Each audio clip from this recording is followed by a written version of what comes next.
The modern periodic table. You would have seen this somewhere in your textbook. See, this is a table where we arrange elements in the increasing order of their atomic numbers.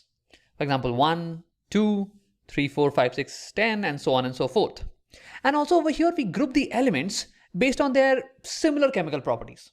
All the elements in one group, or basically one column, they will have similar chemical properties. Same for this one, and so on and so forth. But it took us some years of effort and trials to arrive at this current periodic table. For example, our earlier periodic table, the Mendeleev's periodic table, was based on elements being arranged in the increasing order of their atomic mass. See, this is mass of hydrogen, this is mass of lithium, and not the atomic number. So let's see in this video why we decided to use atomic number and not atomic mass, and how did that help us solve the earlier problems. So the earlier scientists, including Mendeleev, they had no clue about electrons, protons, or atomic number. So they could not have arranged the elements based on atomic number. They only knew about atomic mass. And that's what they did. They arranged the elements based on increasing order of the atomic mass. And they saw that after a period, the properties of the elements were repeating.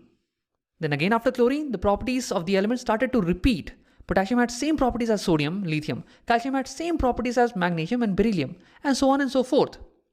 In fact, they were so much surprised and overwhelmed that Mendeleev even gave a law based on this. Mendeleev said that the chemical properties of elements are periodic function of atomic mass. Now see, at this point in time, Mendeleev has no clue about how is the chemical property of an element or an atom related to its atomic mass. Like, think about this. How is the atomic mass deciding the chemical property? He had no idea. And because of this, he could not answer some of the limitations or challenges that appeared. For example, there were certain elements that could not fit the periodic table in the order of their atomic mass, such as cobalt and nickel. See, cobalt's atomic mass is 58.9, which is heavier than nickel, which is 58.6. So technically speaking, cobalt should come here and nickel should come here. Nickel should be placed before cobalt.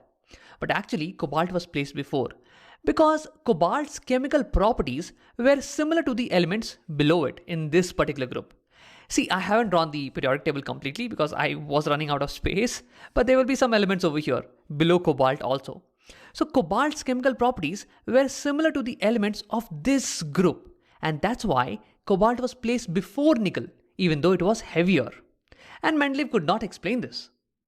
And also about isotopes. See, isotopes are atoms of the same element, meaning they have same chemical properties, but they have different atomic masses, such as carbon-12 atom and carbon-14 atom. Both are carbon only, both have same chemical properties, but different masses. So should they be placed separately or in the same place? And there were some other limitations also. So only if Mendeleev knew how the chemical properties of atoms or elements are being decided, he would have been able to answer this.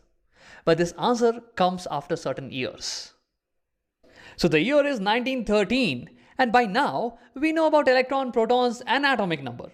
And our brilliant physicist, Henry Moseley, he does an experiment to prove that the atomic number is a fundamental property of an atom, not the atomic mass.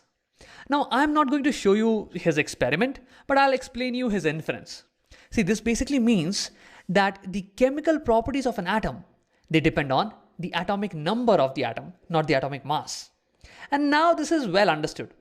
See, by chemical property, basically I mean how the atom is going to react in a chemical reaction, right? And by now we know that in a chemical reaction, atoms just exchange electrons. That's all that happens in a chemical reaction. Different atoms come together and exchange some electrons, gain, lose, or share electrons. And so the number of electrons that they gain or lose or share, that depends on the total number of electrons. So we can say that in a sense, the chemical properties of the atom, they are dependent on the number of electrons in the atom. They're dependent on that. And we now know that in a neutral atom, the number of electrons is equal to the number of protons.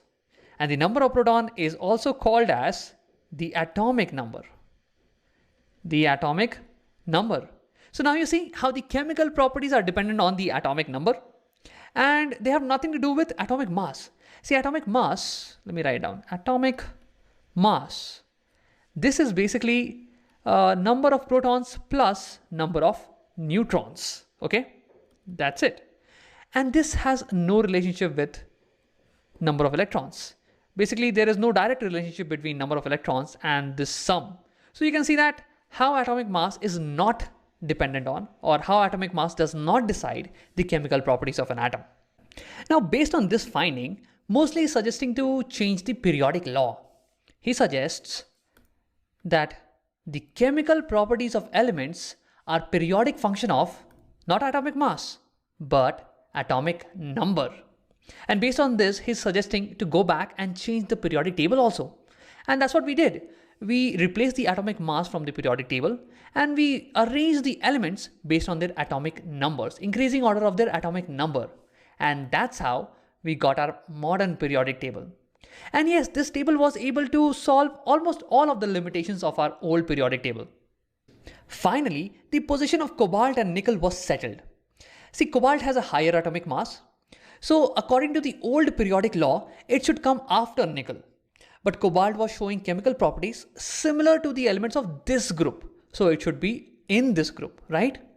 Now, if you arrange cobalt and nickel based on their atomic numbers, you will see that cobalt has a lesser atomic number and therefore it should come before nickel in this rightful group where its chemical properties are aligned.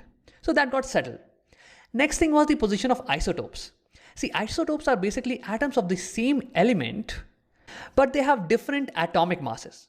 For example, one atom of carbon has 12 units of mass and the other atom of carbon has 14 units of mass.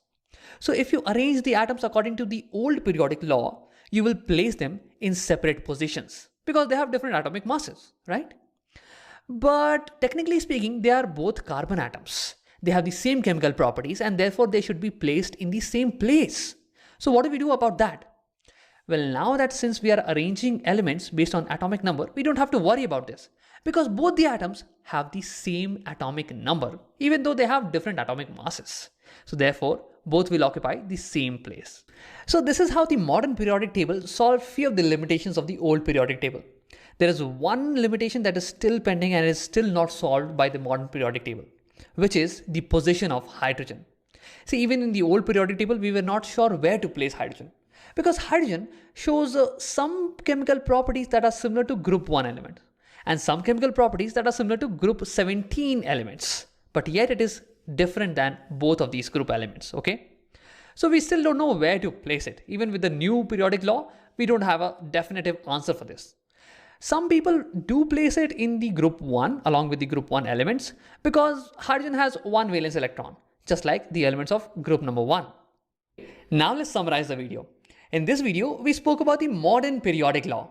I hope you remember what it was and who gave it, Mendeleev or Moseley, and how it solves the limitations of the old periodic table. And I also hope that you understood the explanation of how chemical properties are related to the atomic number.